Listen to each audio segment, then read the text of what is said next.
Good morning and welcome to another NYSEC County Finance School. This is Dave Lucas with the New York State Association of Counties, and we want to thank you for taking the time to participate in this webinar.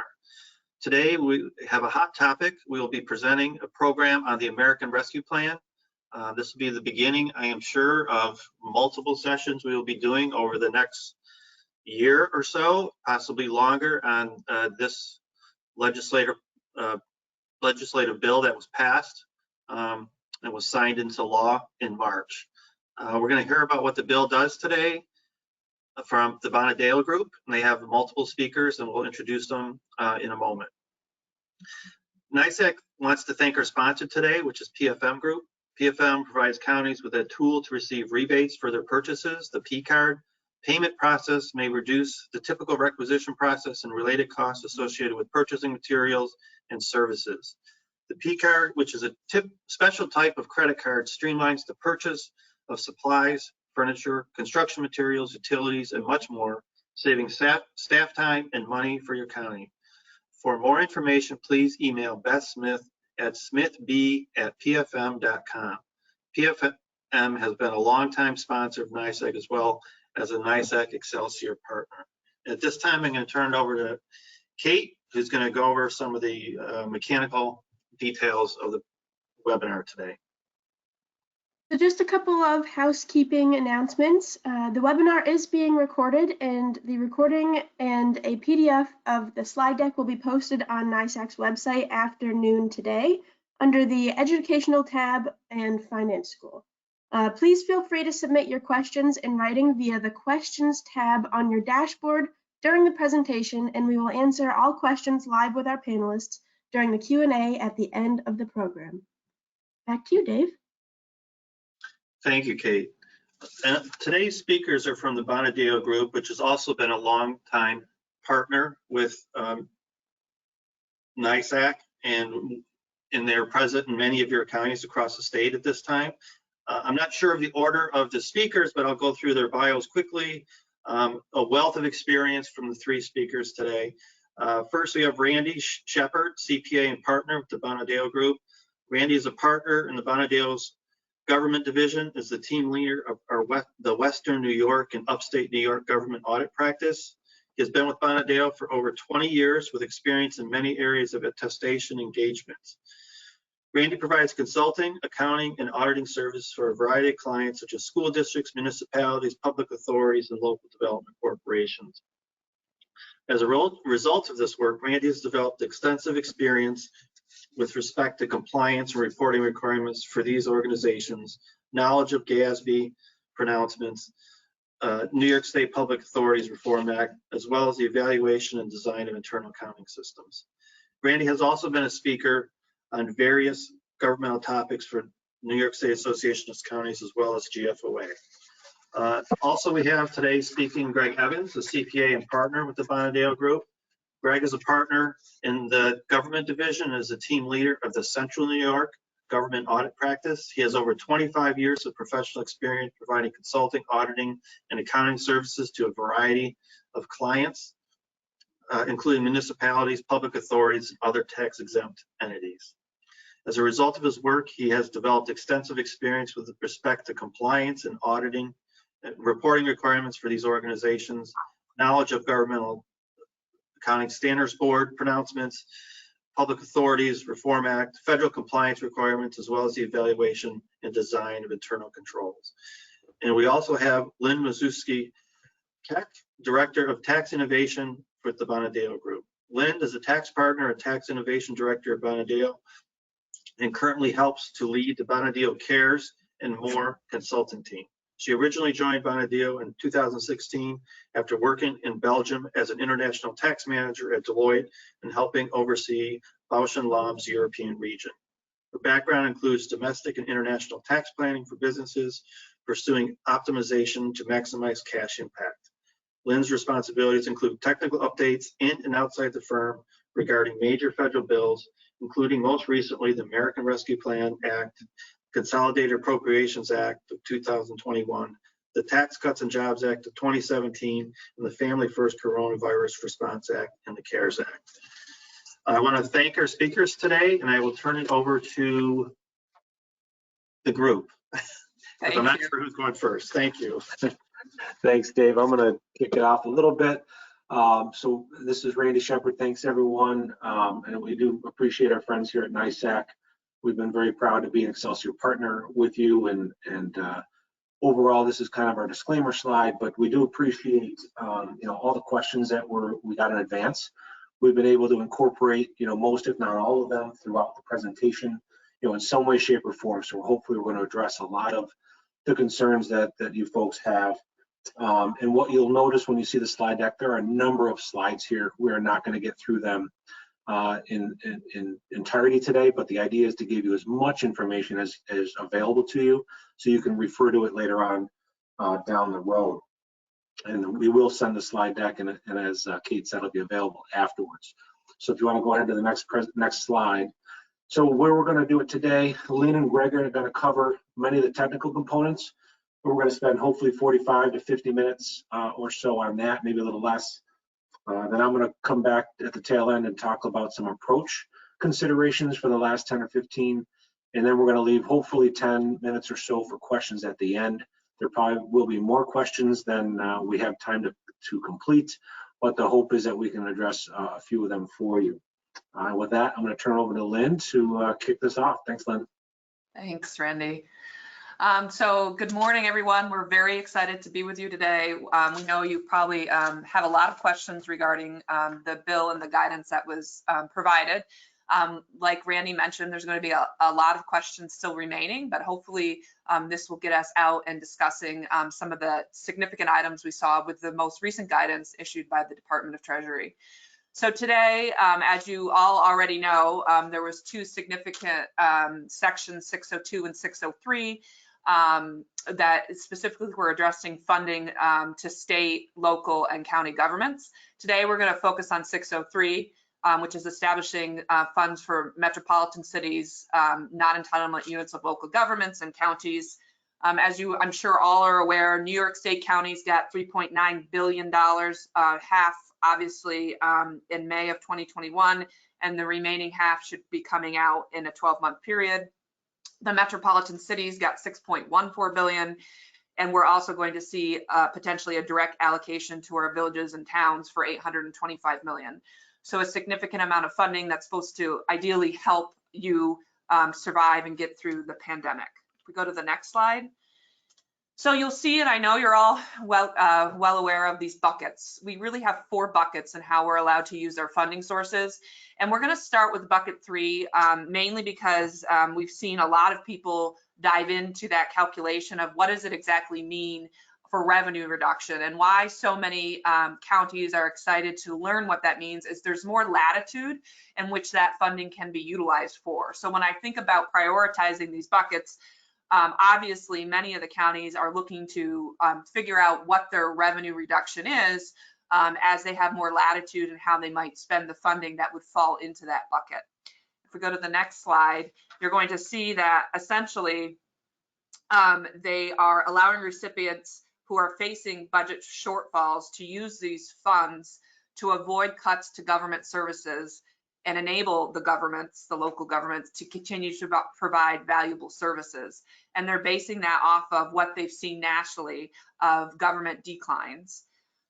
So the obvious question is, well, Lynn, how do I calculate it, right? How do we move forward in determining what revenue loss is? So on the next slide, and based on my limited governmental knowledge, but with the help of Randy and Greg, we have received a new term, and the new term is called your general revenue. So you first, what I would say your general revenue is really finding your baseline revenue, which you'll learn in a little bit if you haven't already investigated this area, is going to be adjusted every year based on a growth prediction. So here we talk about you have to figure out what your general revenue is. It's based largely on components reported under the general revenue from owned sources. It includes revenues collected by a recipient and generated from its underlying economy, and captures a range of different types of tax revenues.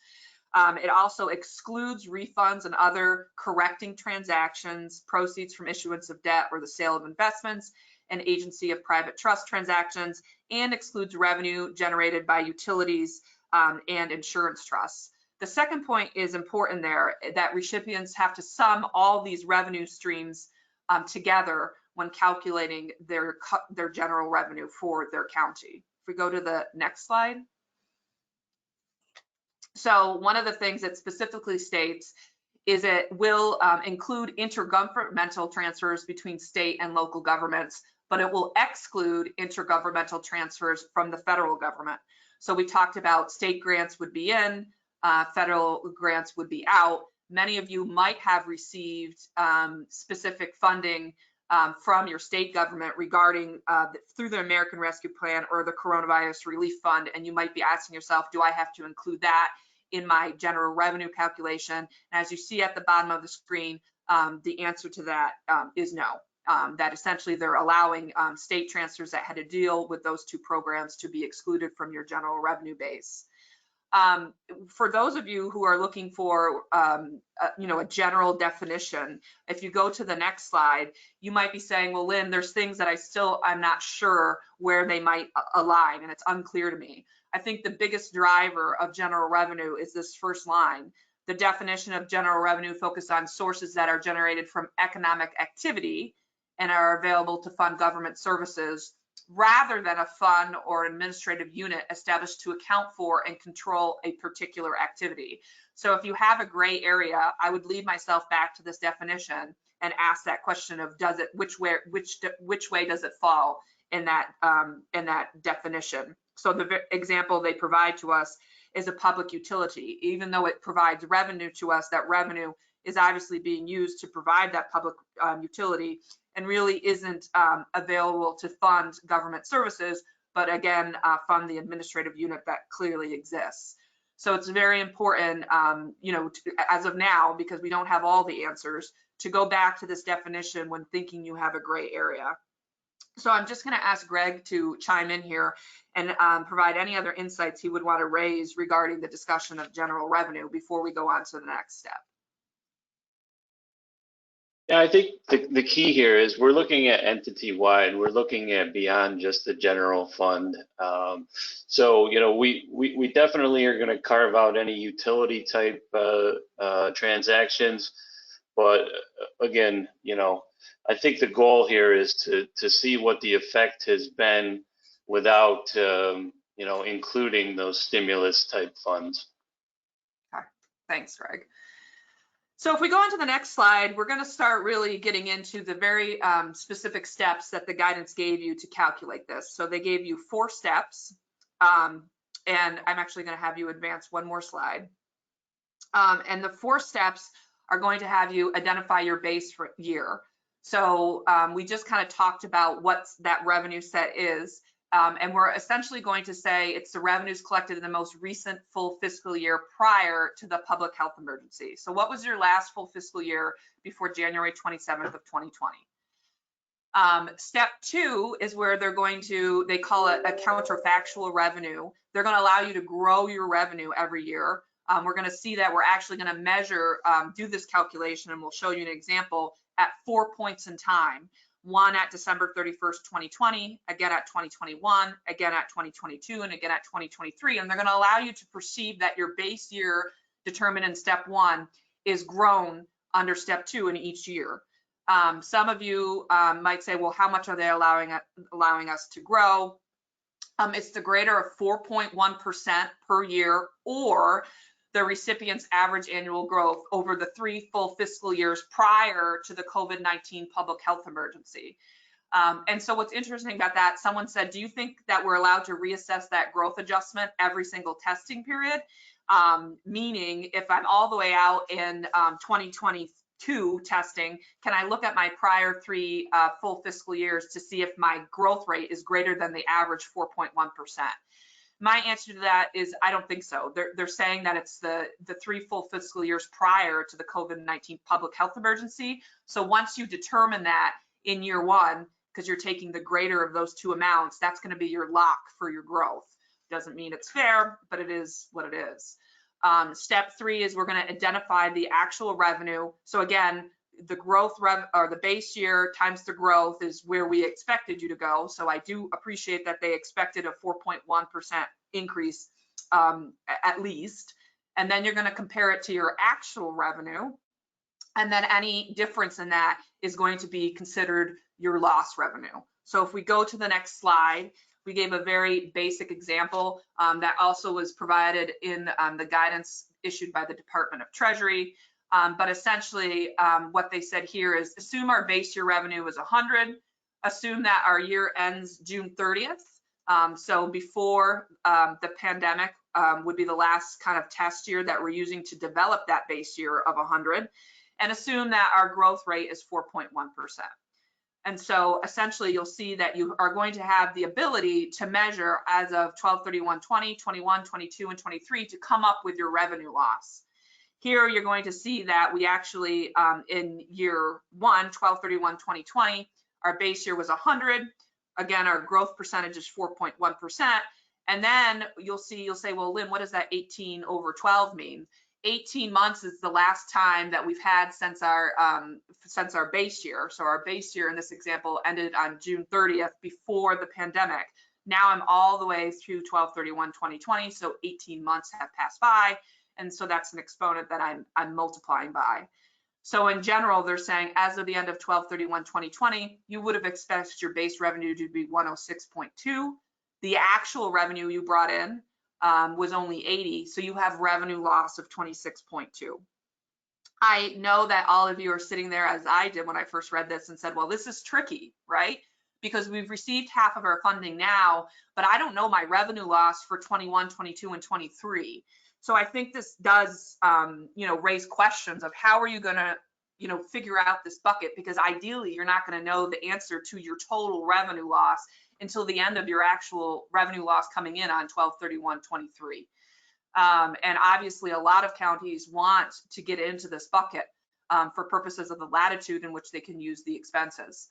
Obviously we would hope that coming out of 21, 22, and 23, our revenue loss gets smaller, but no one has a crystal ball. So definitely something that's going to be adjusted with actual numbers as we proceed getting through the pandemic.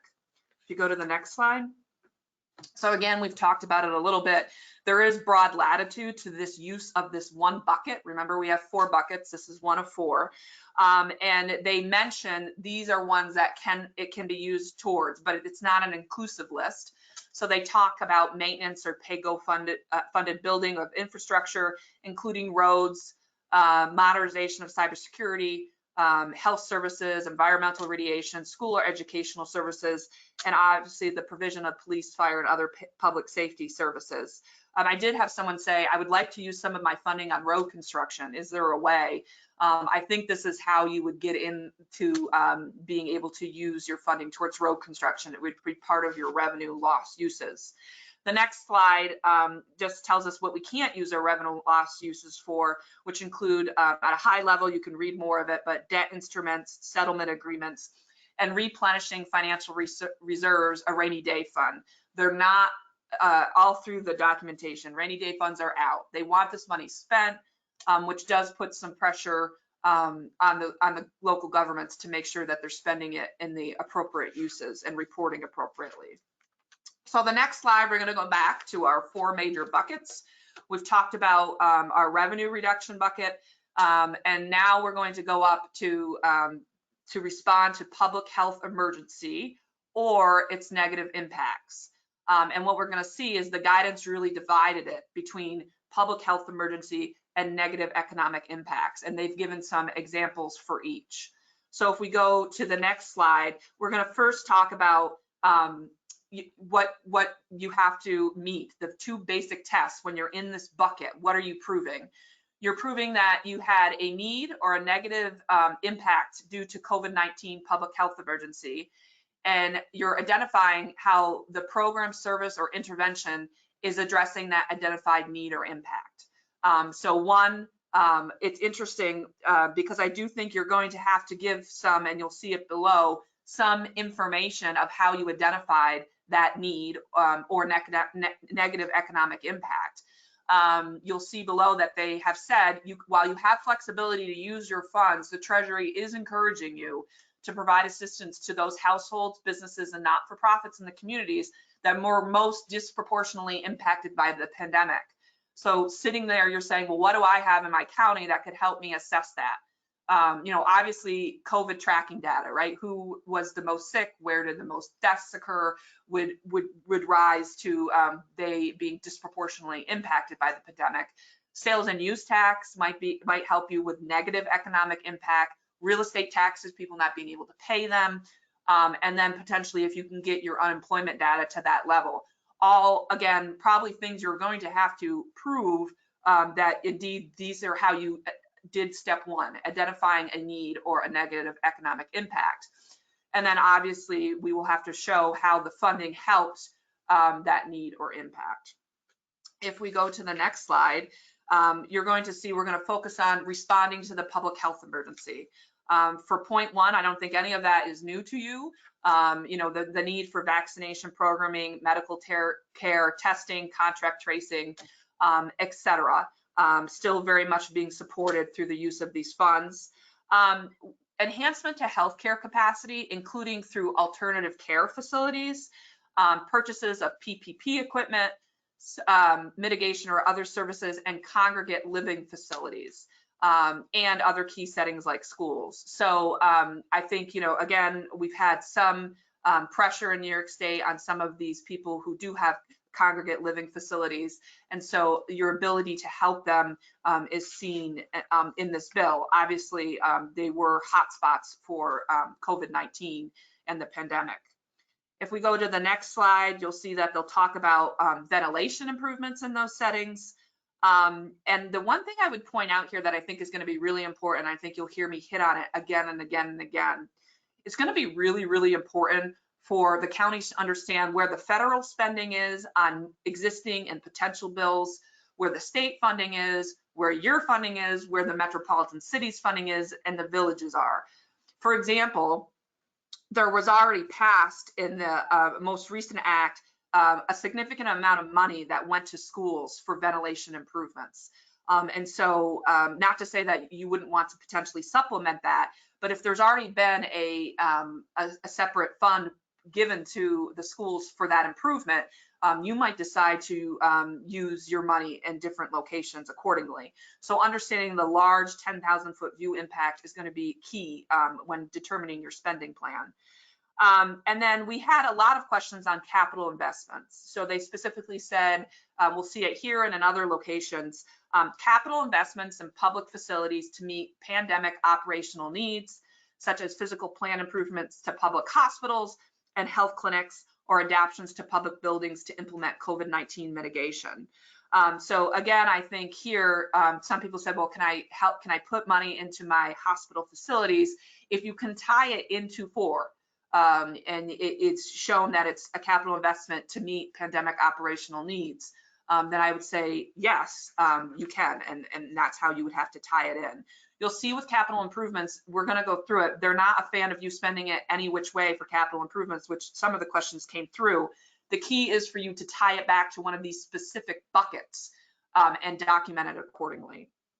On the next slide, you'll see they talk about you can use it towards medical expenses. I only point out here they talk about the longer term needs.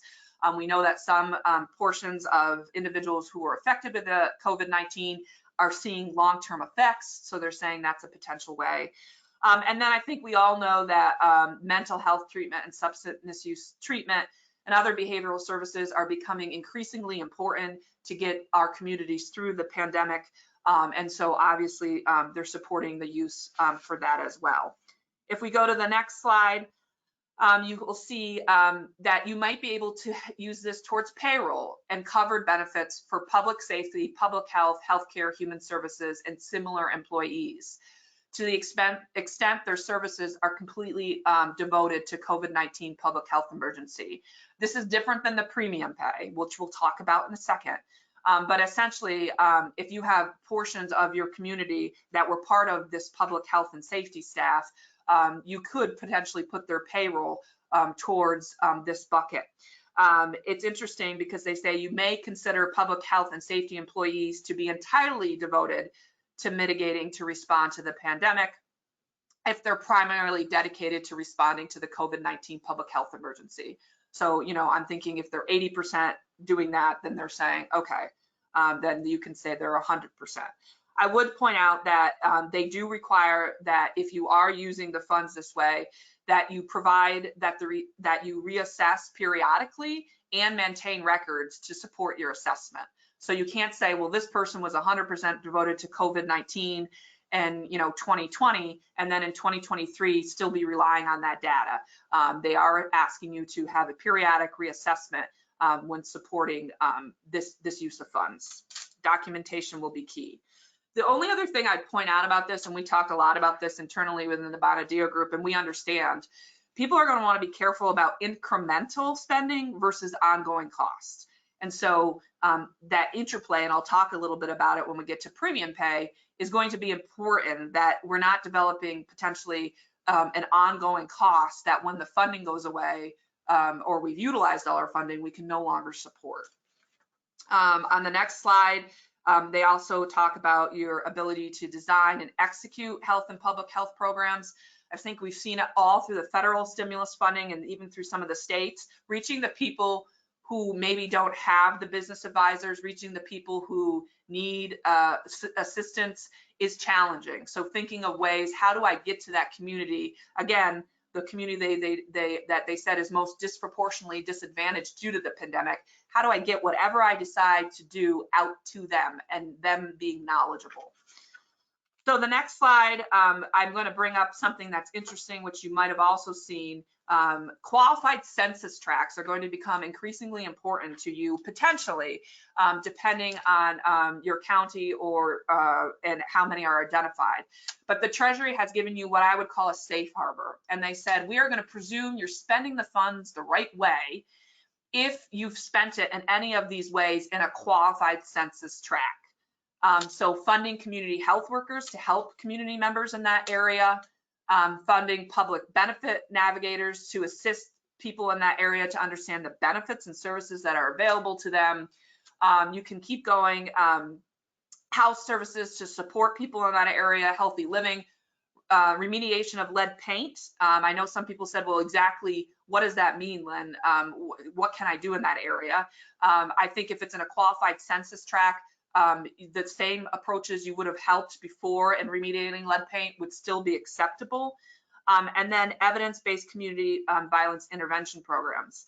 So automatically, some people talked about, can I have a traveling vaccine type of health workers? Here you go, for low-income areas in the qualified census tract. Automatic approval of the use of funds. So if you go on the next two slides, you'll just see some data I pulled for you. So you can actually pull the website on the bottom. It will tell you where your tracts lie. For example, my old county, born and raised St. Lawrence County, you'll see that they identified 1, 2, 3, 4, 5 census tracts where they could spend money in those designated ways and automatically have a safe harbor of how they spent it. On the next slide, I couldn't put obviously all the metropolitan city areas, but again, the link is on the bottom and you can go down by county and see the various tracts where if you're being active in those tracts with the items listed, it's somewhat of a safe harbor. So we're going to go on to the next slide. Again, we're still talking about, we're going to switch, we're still on the second kind of bucket that we talked about, but we're going to switch gears to negative economic impact. So there's two different prongs in this bucket. One is to help the public health emergency. The other is negative economic impact. Negative economic impact, they're talking about different ways that you can help your community. They say you must consider whether and to the extent to which the household has experienced a negative economic impact from the pandemic. So again, data driven. You may presume, which is nice to know, that a household or population experienced unemployment or increased food or housing security is a low or moderate income experience negative economic impact area. So there is a presumption if you can prove unemployment increase or there was food or housing insecurity that you're in the right area.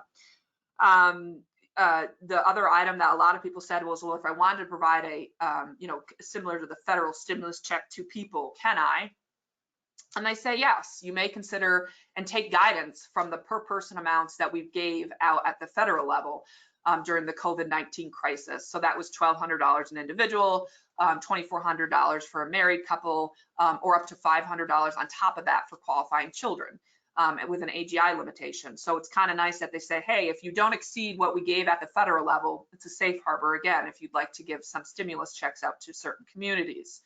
And the other thing I really think is important to highlight that you can also do is if you know of governmental employees who passed because of COVID-19 and their specific helping of the community, they do allow you to use these funds towards survivor benefits for surviving family members. And I think that, that's a great way to utilize the money as well. So on the next slide, rehiring state and local staff. They encourage you to do that. Again, we're saying consider the impact on the ongoing budget. But if you had to have layoffs and now you need them back because you're moving along into a recovery phase of growth, they say you can use this to help you in the first few years to pay them. And to improve the efficacy of these relief programs, again, very similar to your outreach, improvements of data or technology infrastructure, et cetera. So again, similar ways through the different buckets that we're saying, how do we reach the communities we're trying to impact? If you go on to the next slide, I'm sure a lot of you have been dealing with this, potentially answering the question of how are you going to help small business? No one's tuned to say that their small businesses weren't affected during the pandemic. We saw a significant amount of closures in our small business community because they just weren't able to survive. And we saw a disproportionate amount through different types of ethnic backgrounds and their ability to access some of the federal funding and advisement. So essentially here, they're saying you can provide loans or grants to mitigate financial hardship for these small businesses and not-for-profits. Very similar to what we saw in PPP, the Paycheck Protection Program at the federal level, declines in revenues or impacts of periods of business closure, and very similar costs as we saw in the PPP, mortgage, rent, utility costs, letting them stay in operation. I would say again to you, this needs to be coupled with your understanding of what's already been given. I would say I would look at their gross receipts decline as they indicate there, or their revenue decline, but I'd also offset that by any PPP stimulus funding that they received from the federal government. And many of you know that there's $1 billion worth of funding that was just approved in the New York State budget that will go to small businesses. So that might also be an offset before they can come into your county coffers. In addition, loans or grants to implement COVID-19 prevention or mitigation tactics. So if you have large manufacturing plants, physical plant changes to help them ensure that they have social distancing, testing, et cetera, is also a valid use. If you go to the next slide, we just point out about who are we talking about, again, when we're saying these grants could be provided to them. Businesses facing financial insecurity, substantial decline in gross receipts, weathering financial hardship, so it tends to be more small business related. Those with less access to credit, banking credits that need additional funding, and serving the disadvantaged community. And so the Treasury does say you should consider your local economic conditions, but also your business data when establishing this criteria and who can receive funding. I'll say it again and again. It seems to me that you're going to have, it's not going to be a picking and choosing, but you're going to have to have a systematic approach supported by data of how you're using these funds as indicated. While there is lots of latitude within the guidance, I do think documentation is going to be important as to how you came to your conclusion. On the next slide, you'll see very specifically, they are targeting, and this is a good thing, I think, for counties, that they're looking for people to enable safe resumption of tourism, travel, and hospitality services. They're talking about specifically targeting those industries, including ventilation, physical barriers, signage, et cetera, safe reopenings in those businesses in the tourism, travel, and hospitality industries. And essentially, in my opinion, seems to be directing the counties, you better make sure if you're helping anyone outside of that industry of tourism, travel, and hospitality, you better make sure that their impact was as significant as what has happened to that industry. And you'll see that highlighted in that last bullet point. They're saying when considering providing aid to other industries, you better make sure that they have the same impact economically as what we saw in the tourism, travel, and hospitality industry. And they list the 24% decline in revenue and 17% decline in employment. Again, I think, a basic bar is supporting tourism, travel, and hospitality industries. If you're going above and beyond that, you better be able to document that this other industry subset that you're looking to help has been as significantly impacted as that industry subset. The next slide, again, we're in the negative economic impact location, but again, they're talking about qualified census tracts. So knowing where your qualified census tracts are going to be important. They're going to say address homelessness, such as supportive housing, affordable housing development, to increase supply of affordable and high quality living units. Some people asked and wrote in, I know we're not allowed to do capital improvements, but they're asking where were some exceptions. If you're building a low income housing unit, this is an exception, okay? So they will allow you to do this capital improvement as part of your funding initiatives. And then also addressing educational disparities. Again, I think it's important to know the current and where the new legislation is going from the federal point, not because we're not supporting these items, but when they talk about including pre-kindergarten Head Start programs, you all may know the American Family Plan that is being unveiled is also going to push universal preschool for 3-year-olds and 4-year-olds across the nation. So again, being cautious, watching that bill, not putting your money into that basket necessarily right away, because you want to see where the federal bill might come in. Assistance to high poverty school districts. Again, you might be aware, school districts have seen a significant increase in their budgets this year. So in the current year, they're looking at, in the next year, they're looking at, I think the Rochester School District, I heard, is seeing a 17% budget increase, and that's just not Rochester, that's nationwide due to federal funding. I fear, and I think many fear, that's fine. So they're not going to need maybe help next year, but when that 17 or on average 15 to 20% goes away in the following year, what happens? So keeping an eye closely on that. If we go to the next slide, they also talk about, again, in qualified census tracts, new or expanded high quality childcare. I know someone said, well, what if I wanted to provide childcare to certain people so that they could go back to work? I think I could do some alignment there. That was one of the questions. This would be your way to potentially do that. And the list goes on. If you go to the next slide, I do think what the federal government has done, especially more recently, could be mimicked. When you're thinking about how do I get these grants out, these county grants out to people in need. So we already talked about gross receipts decline would be a good measurement, any PPP funding offset, any state funding offset. They've said consistently they're trying to target small business, minority groups in certain locations. We saw in the federal stimulus funding, they gave priority. So they said the first 21 days, most recently in the Restaurant Revitalization Fund, will only go to minority-owned businesses, veteran-owned businesses, women-owned businesses. So that's another type of thing you might potentially mimic. And really figuring out, which is important, now that you have a program set up for those people, how are you going to infiltrate and communicate those communities so that they understand what's available to them? And I list below, the federal incentives that are out there. We talked about the ability to do a low income housing capital improvement with this funding. Think about how you can invest your county dollar and get it supplemented by the state and by the federal government to make it go farther.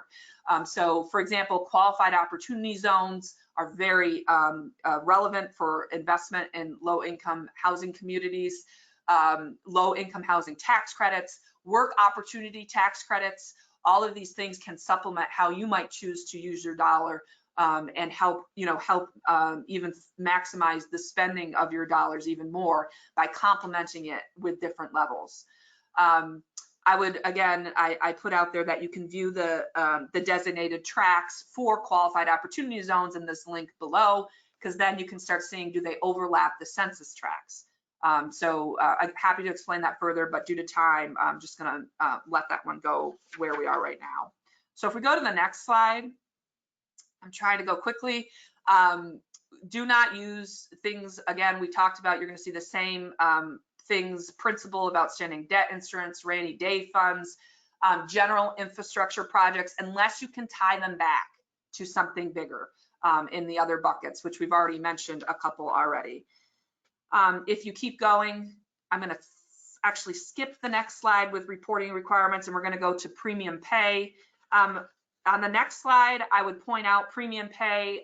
You probably already know this. It's not just for governmental employees. It's for any type of frontline worker that you'd like to help. And so I think that's important to note. They say you can't exceed $13 per hour in addition to the wages that you're already paying the workers. And it can't exceed $25,000 per eligible worker. Interestingly enough, it can be retroactive and prospective. It is not to impede what you're already paying them. So you can't use this, I pay someone $18 an hour, now $5 is gonna come from premium pay. That's not the case. And here's where I point out to, I would be careful about adjusting the hourly rate, because again, you're building it into your budget year after year after year. I think you wanna look for bonuses, right? That would add, like, thank you for your service for the last 6 months. Here is a bonus. That won't exceed $13 per additional in wages, or $25,000 for a year, or a potential retention incentive going forward of if you're still with us on June 30th, here is a potential bonus. And the different types of areas, if you advance to the next slide, obviously include staff at nursing home, hospital, home care settings, truck drivers. We all know we need more truck drivers on the road. Public health and safety staff, child care workers, janitors, sanitation, grocery stores, restaurant, you name it, you're allowed to potentially look at premium pay for them.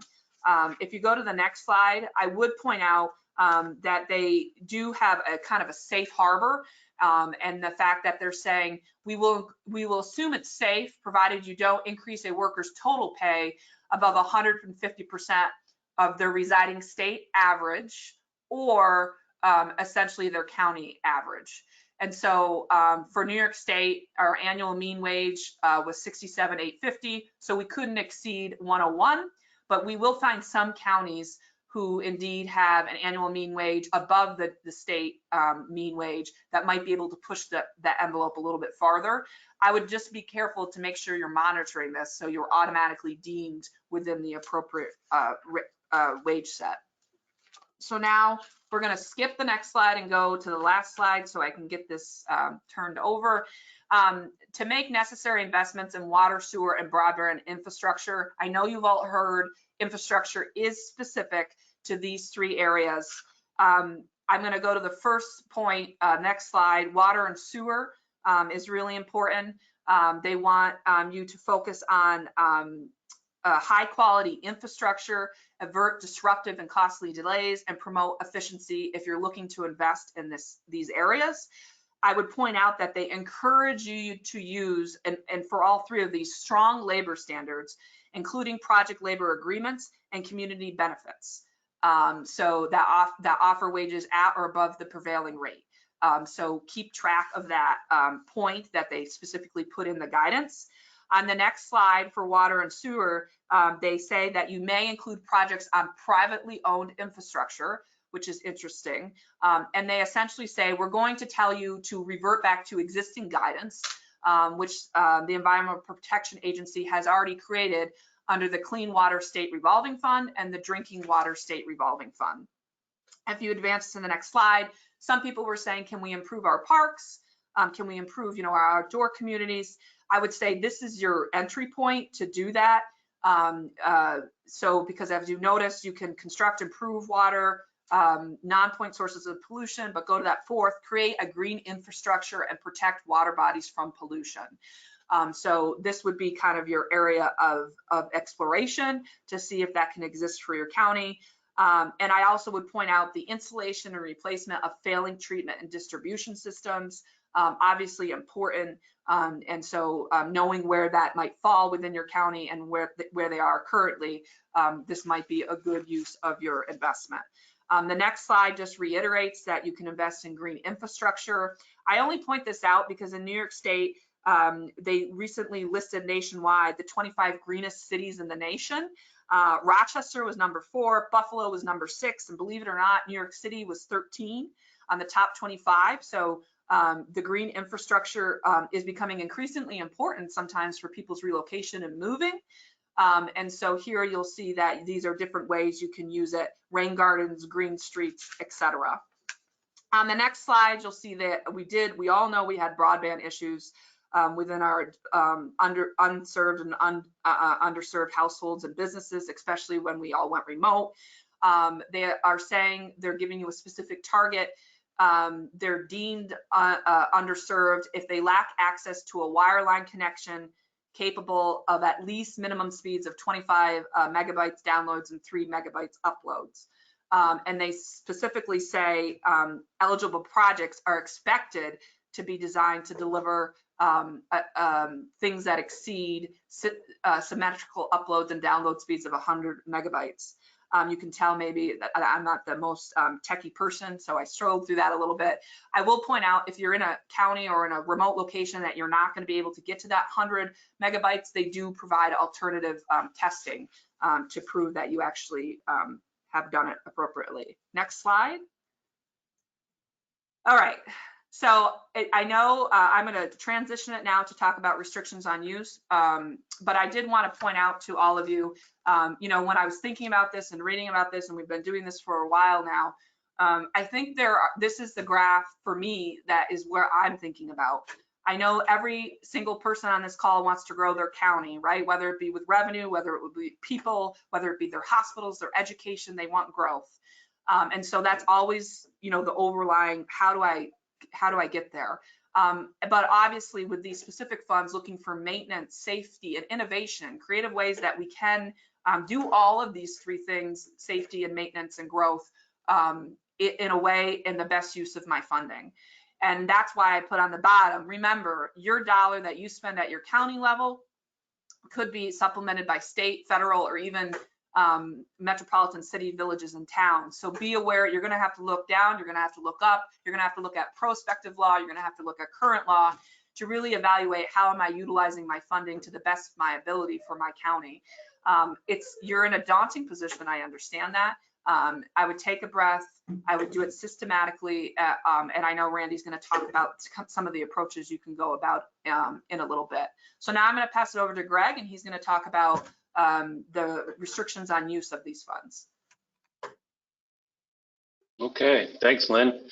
I think I'm going to skip right over this slide as it does relate only to states and territories. Our first bullet there talks about restrictions related to deposits into pension funds. I will point out that that relates to extraordinary deposits. You can use the funds for routine payroll contributions to pensions of employees whose wages and salaries are eligible uses, as we talked about previously. So there's a little caveat there that does allow you to make some pension contributions. The second bullet there is an important one, especially when we're talking about those water and sewer projects. You can't use the recovery funds for your local match or your non-federal match. So important to remember there. Skipping on to the next slide. So again, our timeline here is through December 31, 2024. The funds need to be obligated by then. And the uniform guidance definition of obligated means that orders have been placed for property and services, contracts and awards made, and similar transactions during a given period. that require payment by the non-federal entity during the same or a future period. So it doesn't actually have to be all out the door at that point. And moving on to the next slide, we will see that you do have through December 31 of 2026 to complete those projects. So important to remember that you obligate them by 2024 and finish up those projects by 2026. Let's see, the next slide is related to transfers. Again, as Lynn pointed out, you can transfer these funds. Keep in mind that the towns, villages, and many other organizations have already received funding. So, I think you just have to work in coordination to make sure you're not, you're expending dollars properly there. On the next slide, we're going to talk about subrecipients. If you do transfer those funds, the requirements do go with that. They are required to adhere to the federal compliance requirements, and you're required to inform them of those requirements and also monitor and oversee the use of those requirements. You will be required to report on how those funds are being spent, even if you do transfer them. Next slide, please. So again, when you're transferring funds, make sure that they are an eligible use of the recovery funds. Transferring from a county to a town would be okay if that town's within your county. County to another county would not be okay. I think that's sort of self-explanatory. Next slide, please. The reporting requirements. So the reporting requirements are going to be on us pretty quickly here. You do have an interim report that will be due August 31st as of July 31st. And then after that, we will have quarterly reporting requirements through the end of the project, which again can go out as far as 2026. Next slide, please. Those quarterly project and expenditure reports will include financial data and information on contracts and subawards over 50,000. That first one will be submitted by October 31st, 2021. And on to our next slide, we will talk about the recovery plan performance report, which is for counties over 250,000 residents. This is going to be more of project related, which will include key performance indicators that will be identified by you as the county, and some others that will be required by the Treasury. We do expect that there will be more guidance related to this, as this is probably a little bit abstract for most of us. We haven't had to deal with these performance type reports in the past. The next slide is just a summary of those reporting requirements for your reference. And Randy will now take you through some of our approach considerations.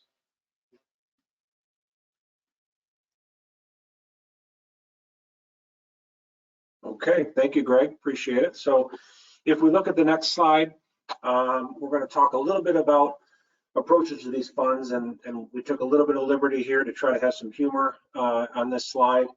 We kind of tried to relate these to some movies that you may have seen and be out there.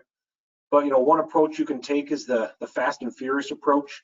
And I've heard some of my clients and non-clients talking about really trying to spend this money as quickly as possible, really not leaving money on the table in the future for the purpose of trying to just not have to deal with the burden of the reporting and the management of this funds for multiple years. That's a perfectly acceptable methodology. It depends on the level of funding you have and whether you're actually able to utilize those funds.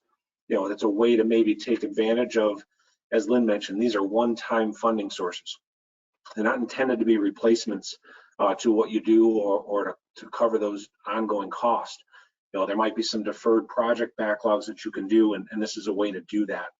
We talk about if you're trying to utilize the revenue capture, recapture process, you were able to defederalize that a little bit quicker, expand your use of those funds a little bit more quickly, and use those for different types of projects, still staying within the confines of the regs that are there. The Harry Potter approach, here we're talking about, coming up with some sorcery and wizardry, coming up with those interesting ways to interpret and apply the regs.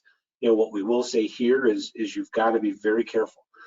You want to make sure you're documenting those approaches, those determinations very clearly with data and assessments, and making sure that you can clearly tie those back to the guidelines that exist. We're not saying, I don't think I'm ever going to say nothing is possible, because I think if you're sitting there and thinking about it long enough and you can find a way to make that work, you can use this approach to kind of complement your slow and steady approach, which we'll talk about in a minute. So again, that's just another way. The bucket list approach is basically everything we've wanted to do, we're going to do it right now. We haven't had the money before. We've got, again, maybe a deferred project backlog. We don't know how long we've got to finish these funds. We do have a timeline. We don't know exactly, how quickly we'll spend through it. But let's take advantage of everything that we've wanted to do right now. And again, this takes advantage and kind of keeps you thinking about this one-time nature approach to these funds. We don't want to get, lulled into thinking that we can create an ongoing project with these funds. It has to be something that's more of a one-time nature. And again, maybe this is, you put this in place along with your fast and furious approach, things that are that you want to get done right away. And then lastly, the slow and steady approach. Really what we're talking about here requires a more clear vision, more of the understanding, as Lynn talked about a lot about, let's understand the totality of what's going on in our communities and across, all of the areas. What are the social economic needs economic needs we have in our county? And how can we align those with the federal and state and city initiatives that we have? How can we leverage the ability to maybe do some joint projects with other communities in our region and make these work? We talk about behavioral health. I mean, that was an issue before the pandemic started, that there was a shortfall of needs there. The fact that it just got worse within the pandemic, and now there's funds available to help shore that up. Kind of looking at how do we improve this. I think when you think about the slow and steady approach, the idea here is let's get stakeholder involvement. Let's look at collaboration. Let's look at the long-term view. Let's think about where are our greatest impact areas here, and really let's listen to our community, the leaders and the constituents, to figure out where's the best approach for this. There's so much longing and so much kind of discussion about how do we help those who need the help the most. This approach is the one that's going to help you get that. And so again, there isn't one set approach that's going to work here. I think the idea is that the goal of this funding is economic rescue to lead to economic recovery. That's what we're trying to do. And so let's focus on that. So if we go to the next slide, talking a little bit about some of the internal tracking considerations. A lot of this would not be new, I think, to many of you, but we wanted to highlight a few of the things to kind of think about. If we think back to last year within the general fund, many of you probably just created an additional GL identifier, general ledger identifier, a coding system that said COVID-19, CV-19, whatever it was, so that you could easily identify those expenditures that were related to the COVID spending. You can do something very similar to this. With this is set up a unique identifier within your general ledger structure, within the general fund, and account for this spending and the revenue sources. Alternatively, you could think of using a special revenue fund, to track these, to keep these out of your general operations under GAAP, generally accepted accounting principles. The use of a special revenue fund is appropriate when you're tracking specific revenue sources that are restricted or committed to a specific purpose. And when you think about these funds, the definition of restricted are funds that are coming in from another government, something outside of the organization that is telling you how to spend these funds. So this would fit perfectly in that environment and allows you to keep, from a reporting and tracking mechanism, much more clean. Now, it's not the only way, it's not the required way, it's just an additional option for you. With the dollars themselves, many I've heard have put them in specific separate bank accounts, which is very simple and very easy to do. It's not required, but it does help you make more of a deliberate choice and a transparent choice about when am I using this money, when am I taking it out? And you can very easily track the transfers or the withdrawals, from that to supporting documentation. And I would definitely encourage, as you are moving money out of that account, that you have definitive tracking mechanisms related to that so you can tie that together. And then compliance, I think we've talked about that a lot throughout today. You have to have a plan and you have to make sure these guidelines are followed. That's going to be the most important component of this, is that back end tracking. Things are going to be changing on an ongoing basis. History has shown us through the other funding over the past 18 months or so that it's going to change all the time. And I think you have to make sure you're prepared for that, whether it's internal personnel or third-party consultants. You have to be ready for this and understand whether you have the capacity in-house to do this or whether you don't, because there will be consequences down the road. We don't know how soon or how quickly or how severe, but there will be consequences if you're not spending this in accordance with the regulations that are there. And then lastly, Greg did talk about, from a single audit perspective a little bit, we will need to track these, or you will need to track these for reporting purposes. I think almost in every case, these will end up being a major federal program for you in your single audit requirements, whether it's use in the expenditure side or use as a revenue recovery component. They all still will be subject to the uniform guidance requirements, and you'll need to be doing that. So you'll need to be prepared for that.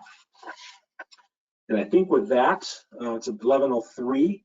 That leaves us a little bit of time here for questions. So I don't know, Katie or Dave or who's going to coordinate that, but we're ready and willing and to answer some questions. Thank you so much to the team today from Bondeo. Very, very insightful, and we know there's a lot of questions. We all have our own interpretations here. First off, we have a few questions on this. The slides will be available. They'll be posted to our website later this afternoon. Here's a question: is using revenue loss funds to replenish fund balance considered an ineligible contribution to a reserve?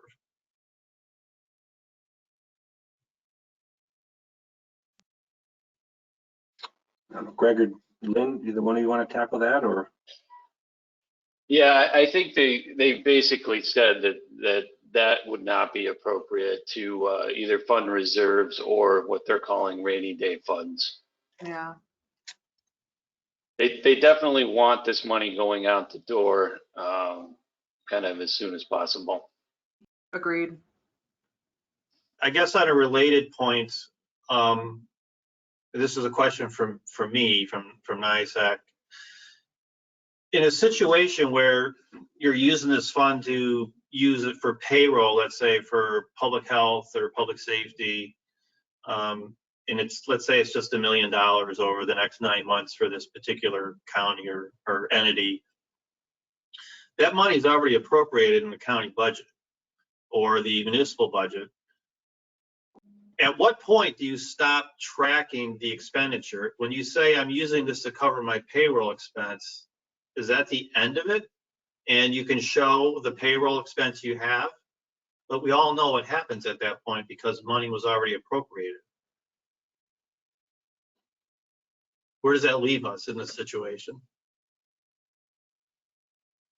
So I guess my question would, so I just want to rephrase the question because I think this goes into the government reporting of it. But you're saying if I've already appropriated fundings for payroll that I'm now using for premium pay, or I'm now using to pay people within the government that are deemed totally devoted to the pandemic, you're asking, if I put money towards that, from this purpose, how does that adjust the funds already allocated? Is that a fair summary of the question you're asking? Yes, but at the end of the day, this could boost my reserves by the end of the year because I had lower expenses. of my own local revenues. But I think for me personally, but the way I get where you're going, but that was indirect, right? So the direct use of the, and so you raise, and I think they talked about this a little bit in the Department of Treasury guidance, that, you know, ultimately how you use the funds could impact, right? As you said, your reserves, but you didn't directly use the funds into your reserve. I think that the indirect impact of that association of, well, I use this towards pay and now my reserves are higher is not unallowed. But if you somehow use the reserves, if you use the funding directly to the reserves, I think that's what the issue tends to be. Is that okay? Thank you. Can funds be used to hire someone to direct or administer this funding? Yeah, they talked about, so I think that the answer is yes, but I think that what's interesting, and I don't know, I've been monitoring some other states, and some states at the higher level are saying they're going to monitor their counties and the way they use the funding, and but I think that the answer to that is yes, because they talk about again and again and again the way that you have to, how you're going to do it, supporting of a staff that's going to help you figure that out. They talk about also the supporting of the communication and et cetera. So a lot of the things that they're asking to do seems that it could be done, as said earlier by Randy, internally if you choose to, but could also be assisted externally. The other thing that I wanted to make sure we highlighted, because we did get a question on it, and I'll be quick about it, but a lot of people were asking about how they can't use these funds for a decline in their tax revenue. I just want to make sure everyone on this call realizes, and I think we're not the only one who's come up with this understanding or interpretation, that really only is relevant for the states, and that the counties potentially could. And I want to make sure that people understand when they talk about a revenue decline, they talk about, so some people said, well, what if I just hold my, and don't have any tax increases next year, and then use some of this funding to help with that lack of increase? I think that in my interpretation is acceptable, even if you did think alternatively that counties fell into that issue, because of the fact that it has to be a change in your legislation to say that you are trying to use this to offset tax revenue. So provided your legislation didn't indicate a higher tax rate next year and you just chose to hold, there is some capability to utilize the funding that way as well. Thank you. This is a legal question here. Counties giving loans and grants to private entities need to be run through a third-party entity to not violate the gift provision of the Constitution. Is that correct? No idea. I don't know. I'll throw it to Greg and Randy. I'm not sure. I'm also gonna, I don't know the legal side of that, so I'm gonna defer on that one. I do know that you know, those funds are allowed to be used in that methodology, but whether that conflicts with any kind of county legislation is outside of my purview. I'll only tell you that I did see a fair amount of CARES Act funding that went into Pennsylvania already be used as grants for hotels and restaurants, especially in the Poconos region, and I didn't see that come up. So I guess what I think the best, we've seen it done with funding already when they received CARES Act funding. So I would use that as a point of reference. Yeah, I think it's a state constitution issue. Okay. New York State. So, but we can dig into it more. How can a bonus be legally paid to unionized government employees in New York? Another legal question. Any thoughts? No, that's out of my wheelhouse. Yeah, I mean, again, that's a legal question, but we do know that you can provide premium pay under this legislation. So how that works in with the union contracts is something that I'm sure your county attorney could help with. Here's a more straightforward question. Can the fund be used for infrastructure projects that were delayed for a year due to the pandemic? Not unless, in my opinion, not unless you're tying it into one of the categories, right? So I think they're very specific in at least elevating. They have concerns about people using this for capital improvements or infrastructure that they haven't directly listed. And so I would review to see if it somehow ties in to something else of the 4 categories. But if not, I think you would be hard pressed to write an argument saying it could be. Yeah, and I think, Lynn, that kind of gets into that Harry Potter approach, potentially. I mean, if you can, somehow draw an angle that, you were able to use revenue, right, to kind of release those funds, if you will, and then you created some argument. And I'm not saying it's legal at this point. I'm just saying if you can somehow argue that there's a direct relationship to the pandemic causing that delay or something. But again, this is just off the cuff. That would be I think the angle to start looking at, if that's what you want to do, but it would take some serious, looking at to see if it really passes the smell test. I think and I would add the widest breadth for that would probably be under the first category that we talked about in the beginning of the presentation. Yep. For a reduction in revenue. Okay, I think this one we touched on, but I'll rephrase it anyhow. I think we did discuss this. If the county supplants county funds by using ARP funds to pay for the health department staff, does that allow the county to then use those supplanted funds any way they want? I would say yes. Okay, that's a good short answer. I like that. We did have a lot of questions, and we'll go, we're getting near our time, but we can go beyond our time a little bit if folks are okay with that and they have the ability to hang on. If extending loans, are there restrictions on the repaid funds? I haven't seen anything about that yet. That's a good question. Almost like when you have a CDBG program and you're loaning the money out and it comes back, does it still have some kind of relationship to that original restriction? That's my guess would be something that's going to come out down the road in terms of guidance, because no one's actually done it yet. It's probably going to be some questions, but if we're looking at the way it's drafted now, I would think that there wouldn't be, because there's nothing specific that says if you use this for a community development program, some kind of loan assistance program, that when those monies come back, they still retain the restriction. I haven't seen that written specifically. And Lynn, I don't know that you or Greg, have you seen that? I haven't seen it written specifically, but as you mentioned and everyone mentioned, we have seen regulations significantly change as time goes on. So I would, walk that line carefully. If your expectation is when they're repaid, they're free funds to use. I'm not sure that we'll see that not come to the head at some point within regards of regulation. All right.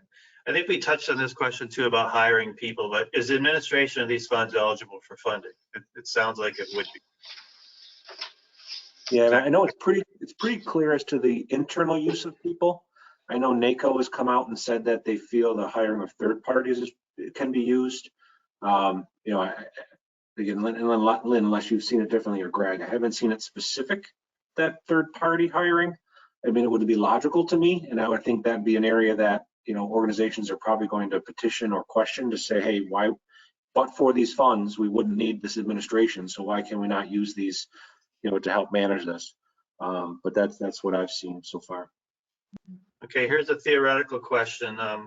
The county didn't have a site for let's call them mass vaccinations or a vaccination place to do a large number of them. Can we use this money for building a new highway emergency management building that we could use as a future vaccination site? I think that might be a bit of a stretch. Is this the Harry Potter approach, or is I think that's the Harry Potter approach. That's the Harry Potter approach. All right. But if it was what if it was a new public health building that you would add on a room that, in case of an emergency, you would have an open space where you could do things like this? I think But I think that's different than what the question was. Can I, and I agree with you that the question was, if I build a public and transportation facility, and then if we ever need a massive vaccine site, I can use it. That's different than, I think, already attaching to an existing structure for potential use of things like that. And one of the things you could do, I would encourage you to do, is not just say, well, we built out this additional building for if we need a major vaccine place in the future, but also potentially using it towards, all those other programs they talked about, like public health awareness, helping them, people, low-income communities, learn about the different types of funding strategies, which could be done not every single day, so it could be used for different methodologies. But the more you could put into that bucket or that additional infrastructure, the more apt you are to see it be a viable use of the funding. Okay, I'm not sure we're gonna have time to get through all these, but we'll keep going. And if it's okay, I'm gonna try to run till 11:30. It's 11:17 now on my clock. Is that okay for the presenters? Another 10 or 15 minutes. Can you clarify if the uses have to be for future costs versus reimbursement for pandemic-related costs already incurred? That was the question we were kind of talking at the beginning of the presentation. I thought, and I got to go back and look because I thought they said it was for costs that were so incurred after a certain date. So I think if you incurred the cost after a certain date, which was back in 2020, then there is still potential to allocate the funding that way. But I have to go back and look at that specific date. Yeah, the interim final rule covered period for eligible expenditures is March 3rd, 2021 through December 31, 24. So that's on page 88 of the IFR. I object to that, and we will make a statement to that effect. The Treasury, but thanks. Well, that was the debate we were having. Is it between, is that the county requirement or the state requirement? Is that correct? Yeah. Yes, that date is presented in the state and territory section of the bill, but it's not in section 603 dealing with the counties and the other local governments. So, right. But they did put it in the rule. So They kind of threw everybody in the same bucket, which, I would say that counties and states last year were able to cover employee expenses from the beginning of the pandemic, but now these governments that did the same thing during that, since the beginning of the pandemic, cannot get reimbursed for that expense. Well, and I think you have a point that and I would support, we've seen it a lot with the interpretations of the actual bills themselves sometimes take leeway. And so if you don't see it under the actual law, I think they're definitely, and we have in other circumstances that have happened, there's positions that are taken that say, you might have interpreted it this way, but the actual legal document or the legal law that was passed did not. All right, thank you. This next one's got multiple parts to it, and I'll go through it. I think some of it's been covered by previous answers, but can we use ARP funds for our entire New York State pension payments? Or are there specific requirements that we can only use these funds for covered employees defined as an essential worker?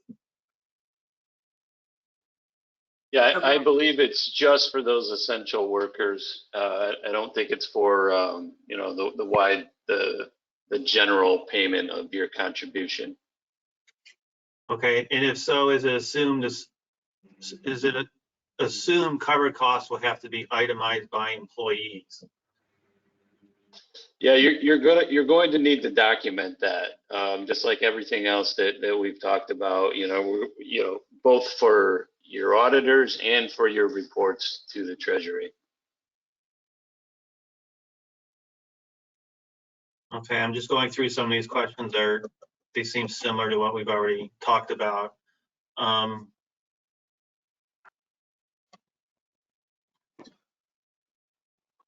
I have one that came through that says, many different areas of the guidance mention that spending on infrastructure is allowed, as well as emphasis on expanding travel, tourism, hospitality industries. Can funds be used for constructing tourism destination facilities to expand that impacted industry sector?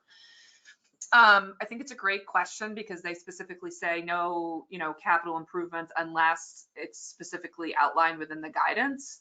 I guess I didn't see, I know to help the existing travel, tourism, hospitality industry sectors, but I didn't necessarily see them saying expanding them. So I think that would have to be further reviewed based on the guidance. Okay. Oh, could these funds be used to build a new medical examiner's facility? I think, again, they're very strict about the capital improvements, and it has to tie back to one of the broader 4 categories. So I think you would have to further look into that to say, is it indeed for prevention or mitigation of COVID-19? Or is it, potentially a use of a lost revenue bucket? But that's where I think, again, we've talked about it already, the Harry Potter comes into play. And I don't mean it facetiously. I think it's very creative, and it should be evaluated for what you actually need and if you can use this funding for that. Again, I think that, if it's not linked to one of the 4 major categories, then it's not going to work. All right, here's a question about the state funding we get, because we're supposed to include this. Did you say that state grants must be included in the revenue loss calculations? I know we talked about it here, and we said yes, that the state was it state or, sorry, I have to go back real quick. I think state, let me look. Yeah, I think we said state was definitely included. Right. But state transfers due to CARES Act or the American Rescue Plan were not part of that transfer that had to be included. Okay, I have an add-on to this question about state aid. Last year, the governor withheld 5% of state aid in 2020 because of the pandemic and the budget problems with the state. So would it be appropriate for a county, when they calculate their state revenue, to subtract 5% because they actually got 5% less state aid than they should have because of the pandemic? Could you count that as a revenue loss?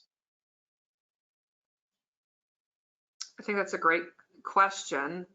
To me, and I'll let Randy and Greg weigh in, if you didn't actually get the revenue from the state that was expected, so for example, and maybe we need additional guidance, they were supposed to allot you 100 million and you only got 95, I would start with the 95. I wouldn't go up to the 100. I think we're looking at actual, right, revenue.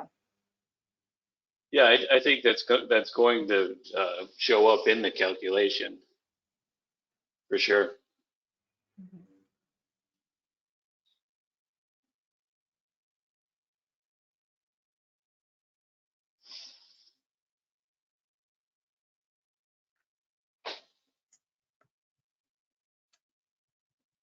Did we lose you, Dave? Dave, you muted. I am muted. The interest you earn on this ARP funds before it's deployed in the field, can counties or other local governments keep that cash? I didn't see anything that says you couldn't, and I didn't see anything to say that, similar to our other question, that it would be restricted to this.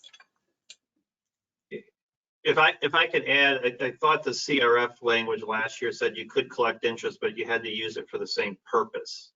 But that was the CRF language. I didn't see anything in this guidance at all on interest. Mm-hmm. No, I didn't either, and I was looking. Okay, so it's an open question. You could potentially use it for your own purpose. Okay. Yeah, I didn't see, I would agree with that. I didn't see anything specific regarding it. Okay. We talked a little bit about the reporting on this. What do you think the platform will be used for the reporting? Would it be something like what they did for the CRF funds? Or do you think they're going to try to build something new?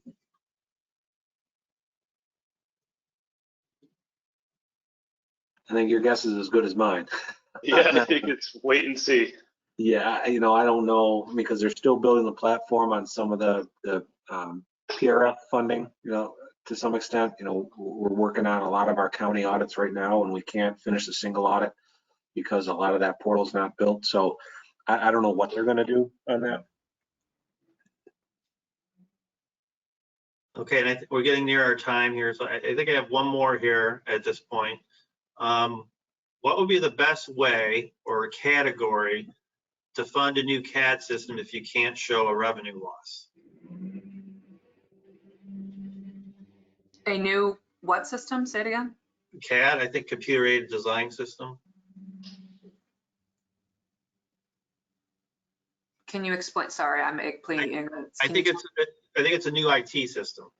Oh, But you don't have a revenue loss, so you don't have that highly flexible right. infrastructure pot. They do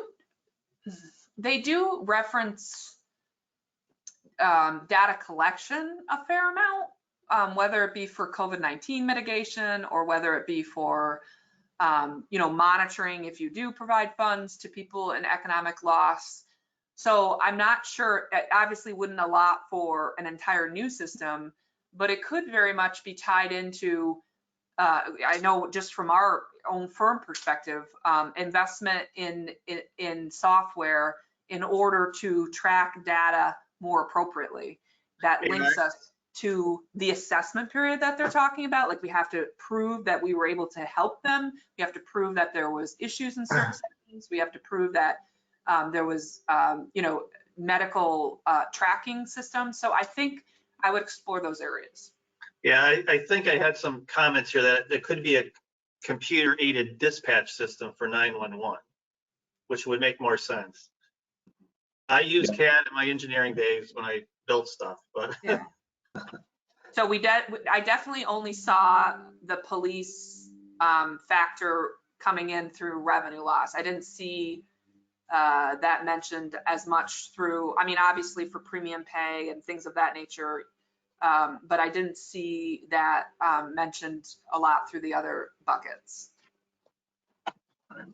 Yeah, I'll just say, like with anything that we've talked about, some of these are pretty facts and circumstances specific, type things to be thought about.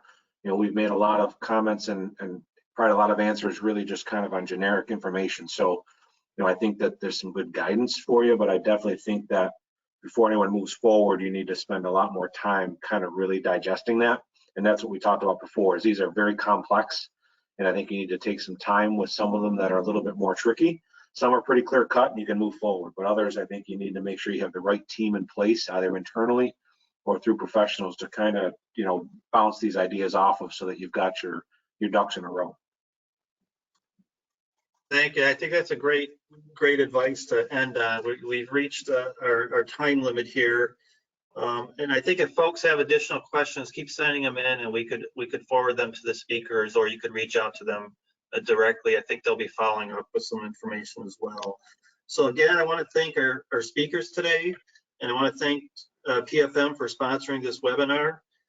And also want to thank you, our partners at the State Comptroller's Office, who are helping us put on this 55th County Finance School, albeit this is virtual versus in person.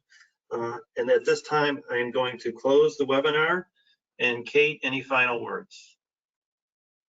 All set on my end. A recording of the webinar will be available on NISAC's website later today, along with a PDF containing the PowerPoint slides. Great, and thank you everyone for participating today.